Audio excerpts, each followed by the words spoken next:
Now, government has extended the lockdown for another month, despite its decision to appeal a court ruling that has Regulations 3 deemed to be unconstitutional. The Minister in the Presidency, Jackson Mthembu, said earlier this week that the regulations were necessary in order to save lives. Well, where to from here on the legal front, and what are the constitutional implications of the decision by the courts and, of course, government's decision to appeal?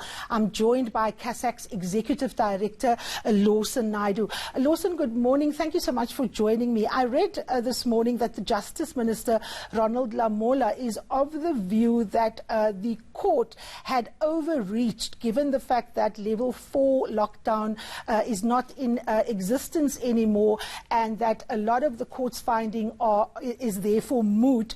When you assess the state's appeal, do you think that they have a point, that the minister is in fact correct in his reading? Good morning, Karima, and thank you very much. Look, I think the allegation of judicial overreach is misplaced. I think what is quite clear is that the court has every right to look at the rationality and the reasonableness of the regulations that have been promulgated under the lockdown. To say the court had no business in going there is, I think, incorrect. One can certainly argue, and I would agree, that the judge's ruling is subject to appeal, and another court is very likely to come to a different conclusion. The judge made findings that were on the basis of evidence that did actually not exist before him. He didn't explain the reasoning behind why he deemed all of the regulations, bar a few, to be irrational and therefore unconstitutional. So I think there are strong grounds for appeal. So, in terms of whether the issues are moot, though, Karima, I think they are not. We know from the framework that government has put before us of the 5 levels of the lockdown that we could revert to level 4 at some point. And therefore, the ruling on the rationality of the level 4 restrictions is a valid one and is something that may well come back. So I think it's important for this matter to be appealed, for us to get greater clarity and legal certainty from another court. Now, the question around the unconstitutional nature of the rulings, explain what, in the judge's view, was unconstitutional, and is that a correct reading, of the Constitution? What in the regulations, in the view of the judge, is bumping up against, what is contained in our Constitution? Well, what the judge did in his judgment was I think he expressed the legal test that needs to be applied in this case, what's called the rationality or legality test, in that the regulations that are promulgated have to be directly linked to the objective that is being sought, which is to curb the spread of the pandemic, spread the rate of increase in infections and the like. So having expressed that test correctly, what the judge then failed to do was to apply that test rigorously to each of the regulations that he deems to be irrational and unconstitutional. He used a few examples, such as the restricted hours of exercise under level 4, the fact that one can walk on the promenade but dare not step onto the beach, as examples. But then he made the great leap forward to say, on the basis of that all of the regulations were therefore irrational and unconstitutional. That, I think, is something that is not legally sustainable. Now, obviously, we are in uncharted waters here, Lawson. Both the government and the courts, we've never dealt with a situation like this. And our rationality test is, of course, the one that has seen a lot of jurisprudence developed here. Is it perhaps a bar too high in a situation where even the science disagrees about what exactly needs to happen? I'm going to be speaking, for example, with the Minister for Basic Education shortly, and the big question, of course, is, is it rational to want to save the academic year and to save lives? Aren't both, issues important, and can't both be argued as being rational in terms of making decisions? Indeed, they can be, and I think what government failed to do in this case, that was the Judge Norman Davis judgment, is government failed to put forward the arguments as to exactly why the regulations were indeed rational, what prompted government's decision in that regard, what evidence there was for the regulations. They simply said it's in the public interest and therefore it is rational. That can't be correct. And there's a responsibility on government to do more than that, and to say more than that. The courts are not going to say if government had a range of options at its disposal, which one is the best one. So long as the one that they choose is a reasonable and rational one, the courts will endorse that. So I think that's an important point. But on the issue of whether government should be given greater latitude given that it's emergency, I think probably the contrary is true. Given that regulations are being made purely by the executive without any reference to Parliament as an oversight body, means that the bar ought to be set higher. It is only regulations that are absolutely necessary to contain the spread of the pandemic that should be deemed to be lawful, and the courts, I think, are correct to scrutinize those actions. If one looks at the disaster management regulations that exist and the fact that the Cabinet didn't go to Parliament with it, do you think that that is the weakness here, Lawson, and that is what opened the government up to accusations that it was acting without consultation and in a very high-handed manner? If they had gone to Parliament, would there be less of a legal challenge to the regulations as they stand? Well, look, I think the first point is that the Disaster Management Act doesn't make express provision for any oversight from Parliament, that it simply says that the executive can act to contain the spread of the pandemic and can issue regulations. But I agree with you, if there had been greater consultation with Parliament in an open and transparent manner, and we understood the science as well as the reasoning behind the imposition of some of the regulations, and they may perhaps be less susceptible to challenge.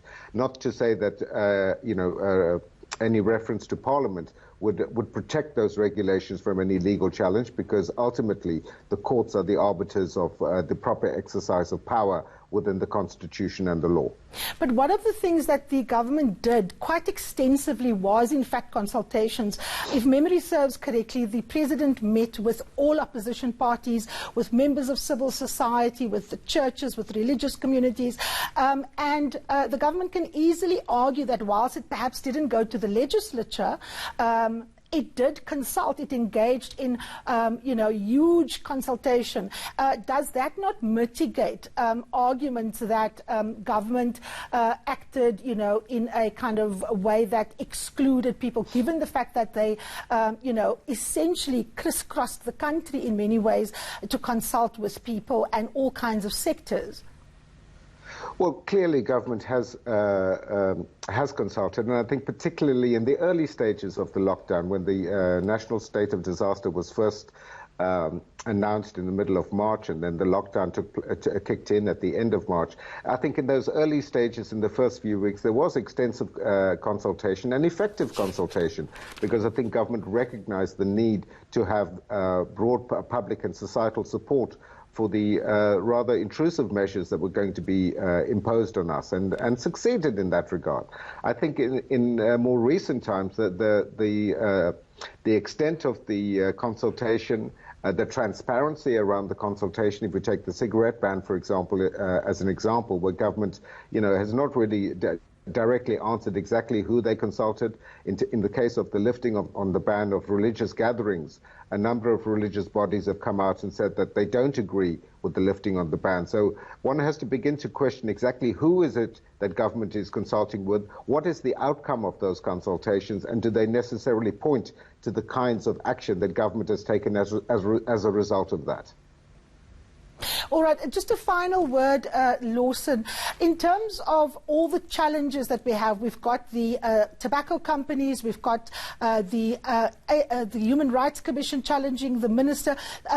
Do you think that lawfare is going to be a weapon that civil society and opposition groups are going to be using to challenge the National Command Centre and indeed Cabinet's decision or right to make decisions? And what does this hold for governance and for, most importantly, putting in place regulations that will actually keep people safe?